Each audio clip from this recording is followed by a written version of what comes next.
अच्छा देखिए स्टूडेंट्स, अब मैं आप लोग को electric potential due to a single point charge के बारे में बताऊंगा। ठीक है, यहाँ पर एक सिंगल पॉइंट चार्ज है जो कि इलेक्ट्रिक फील्ड सभी डायरेक्शन में प्रोवाइड कर रहा है। ठीक है, इन्फिनिटी तक प्रोवाइड कर रहा है, लेकिन इन्फिनिटी पर जो है वो पोटेंशियल की वैल्यू होती है जीरो। ठीक है, और यहाँ पर टेस्ट चार्ज ये इन्फिनिटी है, इन्फिनिटी पर पोटेंशियल की वैल्यू क्या होती है, इन्फिनिटी पर पोटेंशियल की वैल्यू जीरो होती है। और ये एक टेस्ट चार्ज है, स्मॉल टेस्ट चार्ज।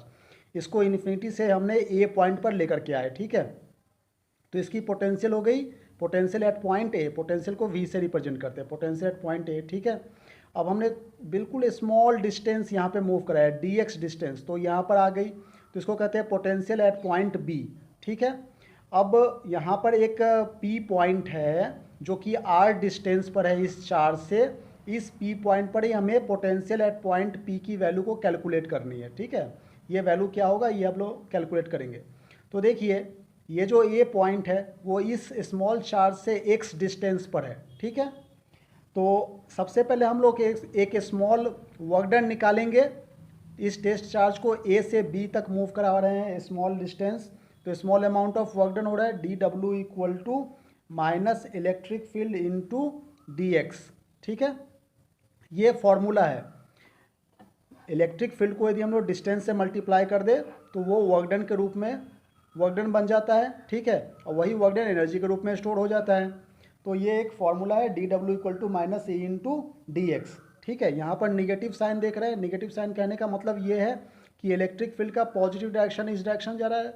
ठीक है ना, लेफ्ट से राइट की तरफ, इसके अपोजिट डायरेक्शन में हम लोग चार्ज को मूव करवा रहे हैं। तो इलेक्ट्रिक फील्ड के अपोजिट डायरेक्शन में मूव कराने के कारण यहाँ पर निगेटिव साइन हो रहा है। ठीक है, तो ये डी डब्ल्यू जो है वो स्मॉल वर्क डन है। ये क्या है, ये small amount of work done है। तो यदि हम लोग टोटल वर्क डन की बात करें, टोटल वर्क डन को हम लोग क्या लिखते हैं, डब्ल्यू से रिप्रेजेंट करते हैं, जो कि इन्फिनिटी से आर तक जा रहा है। ठीक है, तो हम लोग इसको लिख सकते हैं infinity to R minus E into D X. यहाँ पर देखिए ये total amount of work done की बात करें, W equal to infinity to R minus E into D X.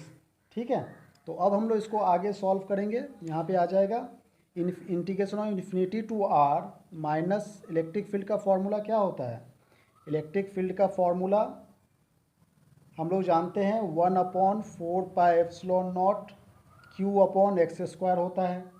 ठीक है बच्चों, तो ये जो इलेक्ट्रिक फील्ड का फॉर्मूला है वो यहाँ पर हम लोग पुट कर देंगे। तो वैल्यूज हो जाएगा 1/4πε0 Q/x² इंटू डी एक्स। ठीक है, तो अब हम लोग आगे सॉल्व करेंगे। ये जो कांस्टेंट टर्म है -Q/4πε0, इसे बाहर ले जाएंगे। ठीक है, तो -Q/4πε0। अच्छा ये देखिए integration of 1/x² into D x, इसको सॉल्व करके क्या होगा, x⁻² -2+1/-2+1। ये तो पता ही होगा, ये फॉर्मूला है। अब ये इन्फिनिटी से लेके आर तक हम लोग देख रहे हैं। ठीक है, अब इसे और आगे सॉल्व करेंगे तो -Q/4πε0 यहाँ पे सॉल्व करके हो रहा है 1/x इन्फिनिटी टू आर, इसे सॉल्व करके क्या हो जाएगा 1/x हो जाएगा। अब इसे सॉल्व करेंगे हम लोग और आगे सॉल्व कर रहे हैं, तो -Q/4πε0, एक बार आर की वैल्यू पुट करेंगे फिर माइनस साइन दे के इन्फिनिटी की वैल्यू पुट करेंगे, तो यहाँ पर हो जाएगा -1/r -1/∞। ठीक है, तो 1/∞ मतलब जीरो, ये टोटल टर्म जीरो हो गया, और माइनस माइनस प्लस मतलब इसे सॉल्व करके हो रहा है Q/4πε0 इंटू आर। ठीक है, तो 1/4πε0 को हम लोग क्या कहते हैं, के कहते हैं, तो KQ/r हो जा रहा है। यही हमारा वर्क डन हो रहा है जो कि पोटेंशियल के रूप में स्टोर हो रहा है। ठीक है, तो हम लोग इसको इस तरह से लिख सकते हैं नेक्स्ट लाइन में कि इलेक्ट्रिक पोटेंशियल, यहाँ पर देखिए इलेक्ट्रिक पोटेंशियल को हम लोग पोटेंशियल एट पॉइंट पी की बात कर रहे हैं। ठीक है ना, that is equal to Q/4πε0 into are.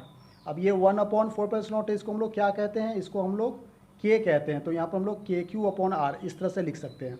तो ये हमारा एक फॉर्मूला निकल करके आ गया, ठीक है। अब देखिए यदि यहाँ पर चार्ज पॉजिटिव रहा तो पोटेंशियल भी पॉजिटिव होगा, चार्ज माइनस रहा तो पोटेंशियल भी माइनस होगा, क्योंकि एक स्केलर क्वांटिटी है, ठीक है ना। तो हम लोग ऐसे लिख सकते हैं कि potential at point P is positive, then Q is positive and Vp if potential at point P is negative then Q charge is negative, ऐसा हम लोग कह सकते हैं, ठीक है ना।